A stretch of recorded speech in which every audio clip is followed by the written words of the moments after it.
What's going on, people? Before I get started, I'd like for you guys to go over to Twitter. If you have a Twitter account, follow me on FearlessJ1111 on Twitter or GruntVet2012 on Twitter. Also follow me on YouTube. Now, I want to speak briefly about the culture vultures. The culture vulture unconscious black community. And I was just trying to find a way to word that black unconscious community or unconscious black community, but either way you look at it, they are culture vultures, stealing other people's culture. Now, I completely understand that because of the history of the so-called black Americans, there are so many that have no idea who they are. And that's why I believe that you hear so many black Americans that refer to themselves as niggas and as other racial names. That's the reason why we find so many black Americans that hate and despise each other, even at the point of death. But since I've been alive on this earth, black people have titled themselves after so many other cultures without factual evidence, in spite of the books that they've read other people, other black people have read. At one time they referred to themselves as Aboriginals. Then they called themselves Moors. They referred to themselves as Africans and they're wearing the African garments. They refer to themselves as Ethiopians and Egyptians, although that's also a part of the continent of Africa. They refer to themselves as Asiatic. Even Asians, they had Asian monuments that had broad nose and thick lips, features of the so-called black man.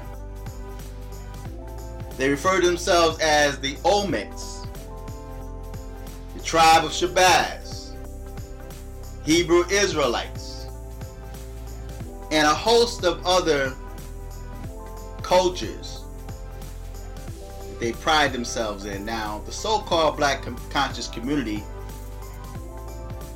was walking around with Egyptian attire on. One brother had a braid going down one side of his face. He said that was Egyptian. That was his heritage. That was his culture.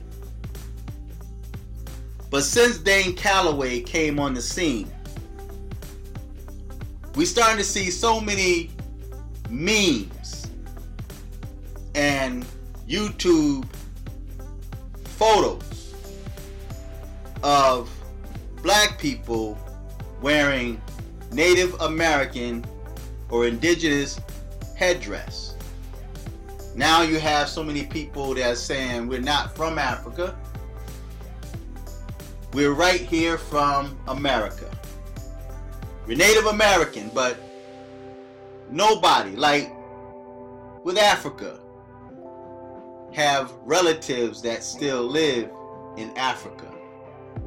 Now, I could completely understand it if certain so-called black Americans had living family members or solid evidence that they are a part of an indigenous tribe. I can completely understand that because I know of certain so-called black Americans that have family members that's still alive, that are full-blooded Native American. So it would be fair for them to also claim that side of the family, just like you have biracials, black and white, that can claim either side of their families. You have biracials that consider themselves as white, although they have black in their blood, or brown in their blood, or melanin within their skin. And then you have biracials that refer to themselves as black, although they have European in their blood. People tend to side with only one part of themselves when they are mixed with another race. So I can completely understand if that person still have relatives that's alive, or even photos of maybe your grandmother or great-grandmother that passed away, that was a certain race or culture, if she was a Moor or if she was of African descent. You should be able to say, yes, I have family that's still in Ghana or Nairobi or any other part of Africa, or I have family members or loved ones that are Asian. And I know of a young lady, beautiful young lady, that is light complexion, a black woman, but she's got family members that's Asian. Her last name happens to be Chang, but she's a black woman. And she also has family members that's in Asia that she goes and visits every now and again, and they know who she is. She's blood related. But you have so many so-called black Americans that are quick to adopt other people's culture and take it as their own. Now, I've told the story before of like when I grew up in my house, in my home, my mother's home, my father's home, was we never looked at race growing up. And I always looked at my mom as my mother. I saw my grandmother as my grandmother. I saw my aunt, my grandmother's sister, as my aunt. But I never saw them according to their race or nationality. I've never noticed that. We noticed it, but we just didn't pay attention to it. We didn't go to school wearing indigenous headdress or garments. There's little things I can remember in my childhood where my mother used to refer to me as her papoose. When I was a child, I was her papoose, right? So, but we didn't pay much mind to it. But as I started getting older, black Americans and some whites started making me aware that I'm quite different than they are. It's interesting that black Americans can look at another person that's considered black and feel that you're not a part of us. What are you? And to date, not only myself, but my sons get the same thing. What are you? On my son's job, the blacks always tease him and refer to him as foreign. And to date, they still ask him, what are you? And so he came back and was telling me about that, but it's kind of ironic because I went through the same thing. So as I grew up, I started asking my moms and my grandparents, my father. And then I come to realize that I never knew that my mother was full-blooded Native American. My grandmother, it's 11 o'clock, is full-blooded Native American. My Aunt Sarah, we used to laugh at her as children because she reminded us of those Indians on Bugs Bunny. You know, like the little cartoons, the Indians they had with the teepees, and they were short and kind of stout, and they had the two long pigtails that going down. That's how my Aunt Sarah used to look. So we laughed as children, and we said that looked like Aunt Sarah, right? But when I got older and started asking questions, I started realizing why she looked like those characters that was on Bugs Bunny, right? And it was funny to us, right? And we used to laugh. We never said it to her face. We just kind of laughed behind her back and was like, that looked like Aunt Sarah, right? We were laughing. But in my history past, I don't remember or recall any of my family members down my generation line that ever talked about slavery or being in captivity. I do, however, remember certain of my grandparents or great-grandparents that actually came here, right? So, but we've never, and that's why I mentioned too on Facebook one time, and I think I mentioned in one of my YouTube videos that when Black Americans are quick to tell me, ain't you black? Well, your reality is not my reality. My reality is not your reality. What you experience in life and how you grow up have nothing to do with me. So, example, you may have a negative experience with police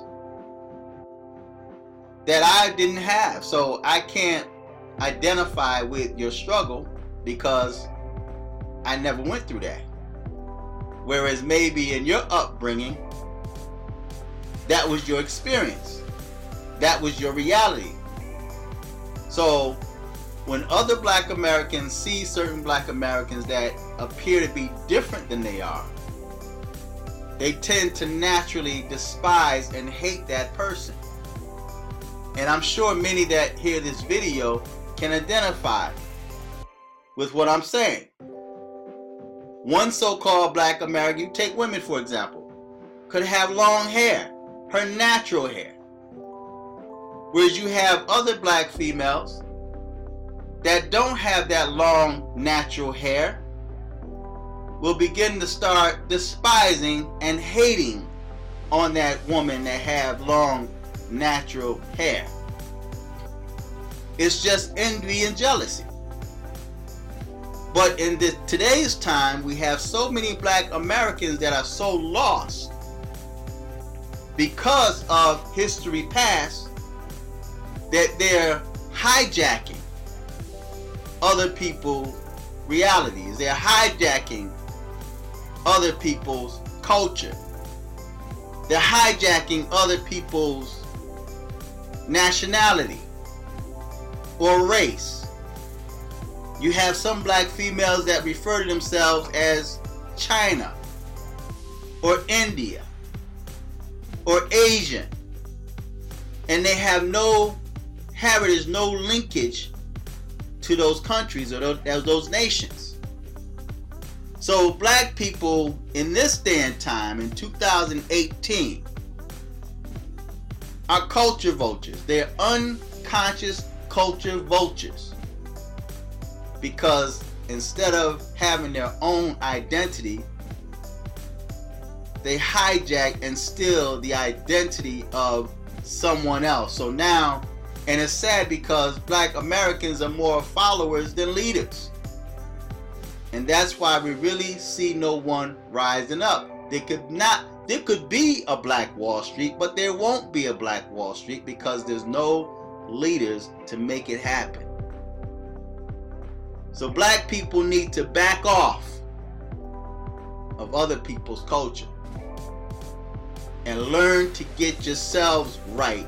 There's no unity among you. But yet when someone gives you information and say that these were the African Americans, the so-called African Americans, the slave trade never existed.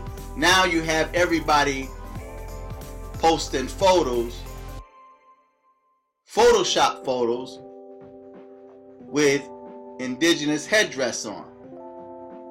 and you're not linked to that. You have no family member that's Native American, but yet you're claiming that. You have no family members or no linkage to the continent of Africa, but you're saying you're from Kenya. You're saying you're from Ghana. And I understand that many of you are taking that test, that blood test, and it's telling you where they feel you're from, but they are not accurate at all. They can't tell you where you're from.